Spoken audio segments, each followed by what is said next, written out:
and welcome back to my YouTube channel.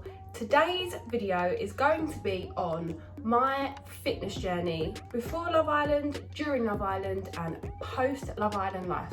So I asked some questions on my Instagram about what you guys want to know, and I thought I'd kind of just summarise them and hopefully give you a little bit of an insight into my own personal fitness journey and what it was like before I even knew I was going on Love Island compared to what it's like now. So there's been a lot of talk in the press about what it takes to be an islander and some of the kind of rigorous things we put ourselves through when we know that we are actually going in there. And I think for me and for the series that I was in, we had it probably the hardest of any series because the casting process for us was over Christmas. Everyone and anyone indulges over Christmas. But because we knew that we was potentially going into the villa, I, for one, did not have one quality street that whole Christmas season. Now that was a bad Christmas. When I knew that I was going into Love Island, I definitely upped my game when it come to gym. I would go for an hour and a half a night over Christmas. And I was very, very strict. Like I don't think I had dessert at Christmas dinner. I don't really drink anyway, but I weren't drinking, like, it was hard. Did you go on any specific diet or fitness plan in preparation for the villa? So I definitely struggled because it was over Christmas time, like I said, and honestly, not having like the pleasure of indulging over Christmas with your friends and family, and especially where none of my friends knew what I was doing. I didn't tell anyone that I was going on to Love Island, so they was all thinking she is like a fitness queen, when really I was like gasping for a strawberry cream quality street. Honestly, I wouldn't wish that on anyone. If there ever is another Winter Love Island and you're going to be a contestant, please bear that in mind. You can't enjoy Christmas like you used to. Oh my God, I did as well. When I was in work, me and my friend Chloe used to love a cup of tea, and I used to get her to like fat shame me. If I ever went to go and have a biscuit with my tea, I used to get her, I told her like, if I ever go to have a biscuit with my tea, say to me, I was like, is that biscuit gonna look nice in a bikini? Because I just needed someone to constantly be on me. And I remember she would do it, and I used to look at her like, I fucking hate you, but I'm glad, but I hate you. And if anyone else heard, they'd be like, wow, like, Chloe's really rude, not knowing that I'd actually asked her to do it. Did you work out while you was in the Love Island villa? No. I think I worked out once for like 10 minutes, and that was it. The only girls that worked out in the villa was Jess and Eve. Like Jess, I'd take my hat off to her. Like every day she'd be like, oh, I really do need to fit like a workout in, and we just always used to be like, why can't I do that? And she did, like she'd just go down there, even if the boys were in there, go down there, be like, sorry boys, and we'd watch her. We used to be like, go on Jess, you can do it, girl. Like, meanwhile dunking our biscuits in our tea. Was you conscious about what you was eating while you were in Love Island? No, I think to begin with, I was. So we make our own breakfast. There's not that much to choose from really, like Cocoa Pops, cornflakes, egg on toast, and that's it. So when I first got in there, I definitely did try and watch what I was eating, but like 3 or 4 days in, I just did not care. And not just that, it was the times we were eating. So we would literally have like a pot noodle at like 2-3 o'clock in the morning. I remember once there was a time when like it was like the evening, and we'd all like had like maybe one drink. We was all out there literally for about an hour and a half. The next thing you know, we are all in the kitchen making toasties, making noodles, and like the producers did say to us like, no guys, it's not time yet. I actually think we used to eat because it was just the only thing we kind of had control over. So it's just like, fuck it, I'm gonna go and eat. there was never that many like good snacks in there, to be completely honest with you. Like lunch and dinner was so hit and miss. There was this one time, so it was like school dinners, like you used to get like little like lunch and get a little dessert, and one of the desserts around lunchtime was mint ice cream. Now I don't shame people that have mint ice cream. I probably wouldn't choose it personally, but I'd eat it. This mint ice cream was like frozen toothpaste, and Jess used to eat. I've never known a person to eat as quick as Jess can eat. Like she can, before you know it, before you've even dipped your bread in, she's already on like the dessert. So we always used to be like, Jess, what's the dessert like? And she'd give us like, yeah, it's good, or no, not great. And I remember her face when she was eating that mint ice cream. She was like, girls, no, I wouldn't. And that used to be so fun, thinking, oh, what are we gonna have for lunch and dinner today?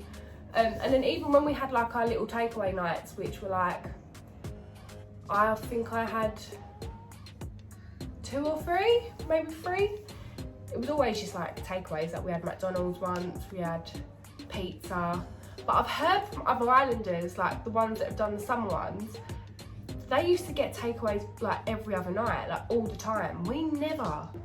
It was so rare for us to get one. Did you ever feel self-conscious about how you looked while you was in the villa? Do you know what? Looking back, I did. I definitely was aware of how I looked, and I was aware that I was definitely the biggest girl in there. But watching like old episodes back now, oh my God, I wish I was as fat as I thought I was when I was in Love Island. I look at myself in there now and I'm like, you looked fab. But that is just proof that you are never happy with what you've got. So you might as well just be happy with what you've got, literally. You're always gonna wish that you'd done this, or you look like this, or you did that. But in hindsight, looking back, there was nothing wrong with me. So yeah, I was self-conscious, but I had no reason to be. This is probably the most confident I felt in my body since Love Island. And knowing that I've got it from just hard work is banging. When you came out of Love Island, did you go straight back into a health and fitness plan? No. Absolutely not. I didn't go home for like 4 nights. I was literally staying in a hotel like 15 minutes from my house, but I had to go into the hotel because I had security, and you're just so busy with like other like work and media commitments that it would just be easier for me to stay in a hotel and just go back and forth in a cabin with the security. So I definitely didn't go straight back into a health and fitness plan. I was just eating whenever I could, because you're so busy. You're going from meeting to meeting, and at every meeting they've got biscuits and they've got this and they've got that, and then you just snack, like you just graze. And in terms of a fitness plan, 3 weeks after I landed back in London, we went into the national lockdown. So there was absolutely no chance of me getting a fitness plan back. And like, I know there were so many people out there that was doing like home workouts and stuff, and honestly I had every intention to do them.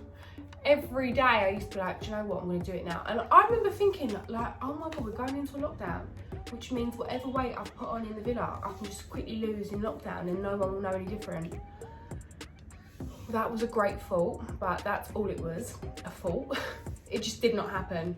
I just started thinking, do you know what, sod it, I'm living in a lockdown. I've never lived in a lockdown in my life. My mum has never lived in a lockdown. My grandparents have never lived in a lockdown. I'm just going to eat what I want and I will deal with it when it's over. I probably didn't need to indulge as much as I did, but I'm okay with that. I saw a meme which was like, I'm so glad I didn't lose weight in lockdown 1, because then I would have had to have maintained it for lockdown 2 and 3. And that's just the mindset I'm trying to have. When I look back though, I do wish I found the Jonple app in lockdown. That would have made my life so much easier. That would have sorted out my eating. I would have had like a PT basically living with me. And half of the weight I've got to shift now probably wouldn't exist, but you live and you learn. I've got the Jonple app now, so that's what matters. Do you struggle to find the motivation to work out? Of course, I am human, so I definitely have days when I'm like, I would rather do anything but work out.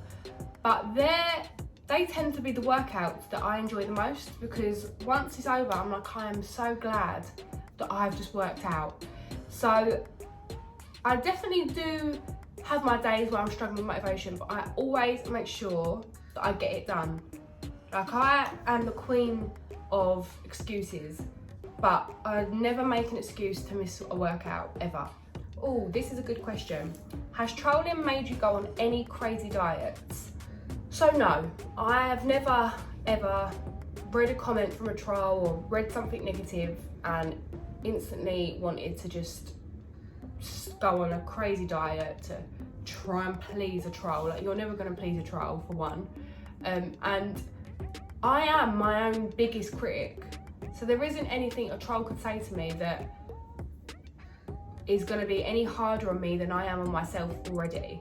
And not only that, if I was to lose sleep, or if I was to get upset from a comment made by someone that doesn't know me, when I know me better than anyone knows me, then how silly is that? I know how much I work out. I know how much better I'm feeling. I know how much effort I'm putting into all of my Jonple workouts. No troll is ever going to make me feel like I'm any less because of a comment they want to write.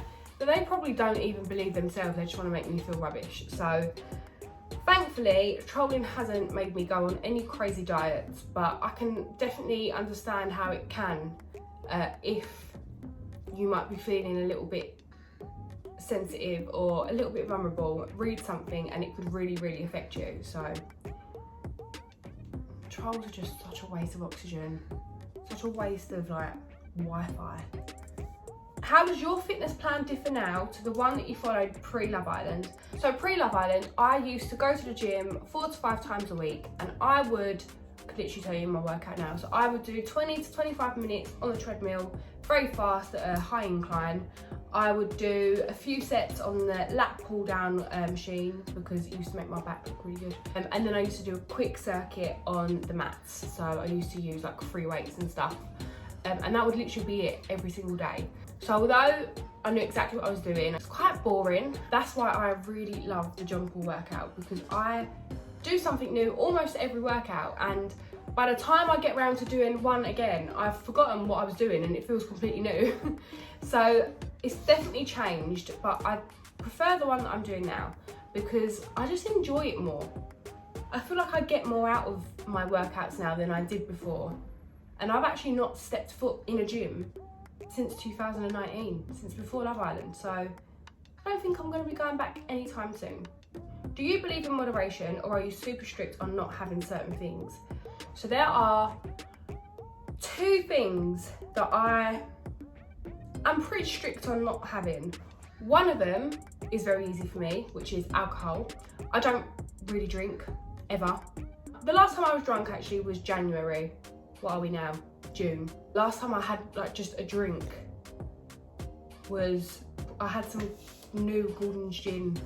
This isn't even an ad, by the way, but I had some Gordon's gin, which was really nice. But I wasn't drunk. I had, I think, 1 glass and it was lovely. But that was the only drink I've had since January. So I'm definitely not one that struggles with not drinking. I can go out with my friends and happily be the only one that's not drinking. My mum and dad very rarely drunk in front of me, so I was never really brought up in a house that had loads of alcohol, and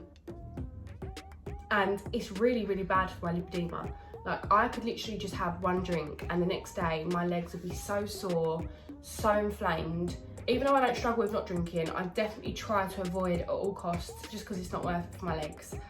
The next thing that I am very, very strict on not having, I do not have any in my house.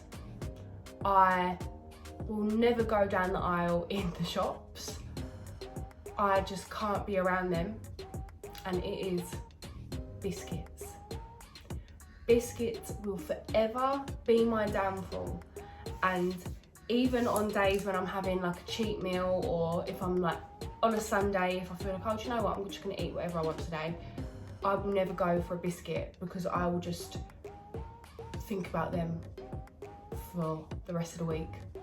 Like, I can't buy a pack of biscuits to have 2 on a Sunday and then not have any for the rest of the week. I can't have them in my house. I know that, so I think that's half of the battle, knowing that I can't be around them. I don't have chocolate or like anything like that in my house, and that's one bonus from living on your own, that you can decide what's in your cupboards and what's not. I remember my first food shop living on my own. I done like a £200 food shop. It was my first one. Didn't have a clue what I was doing. I bought everything I could find, and like 2 days later I was so like sick with what I bought. But ever since then, I always make sure I go to the shops with my shopping list from the Jonple app. I don't ever veer off of it, and I just don't have snacks in my house. So that is all for my little Q&A with my Instagram followers on my fitness journey before Love Island and what it's like now. The main thing to take from the video is, before Love Island, I used to go to the gym 5 times a week. I would literally do the same exercises every single time, and it did keep the weight off, but I didn't see any real muscle definition or anything like that in my body. Now I use the Jonple app 3 to 4 times a week, and I'm doing something new almost every time, and I'm seeing muscle definition in places that I've never seen before. So they're clearly doing something right. And remember, if you haven't already done your 14-day free trial, you can get it now in the bio on this video. In my Instagram bio, you can get it there, and just try the 14-day free trial and let me know what you think. There is no commitment, so no money handed over until you want to join, and I'm pretty sure you will.